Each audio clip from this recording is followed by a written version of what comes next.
ঈদের কথা বলি, অনেকে বিভ্রান্ত করে ইসলামের মধ্যে দুই ঈদ ছাড়া কোন ঈদ নাই।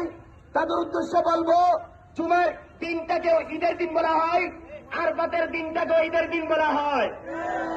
এভাবে ঈদের কোনো সীমা নাই, আনন্দের কোনো সীমা নাই। ঈদ মুমিনের জন্য প্রতিনিয়ত ঈদ, দায়মা আল্লাহ তাআলার সাথে সম্পর্কিত হওয়ার পর প্রতিটা মুহূর্ত মুমিনের জন্য ঈদ।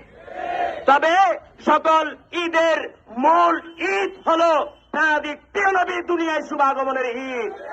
উল্টি ফাদিলিল্লাহ ওয়া বিরহমাতিহি ফাবিযালিকা ফালইফরাহু ওয়া খায়রুম মিম্মা ইয়াজমাউন।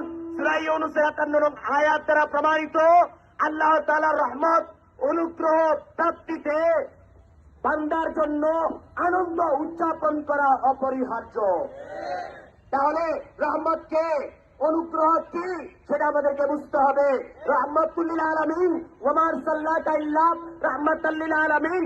রহমত হলেন প্রিয় নবী, প্রিয় নবী সকল জগতের রহমত, সকল সৃষ্টির রহমত, সকল সৃষ্টির অনুগ্রহ। অতএব প্রিয় নবীর আগমনে খুশি, আনন্দ উদযাপন, সেটা মহান আল্লাহর নির্দেশ।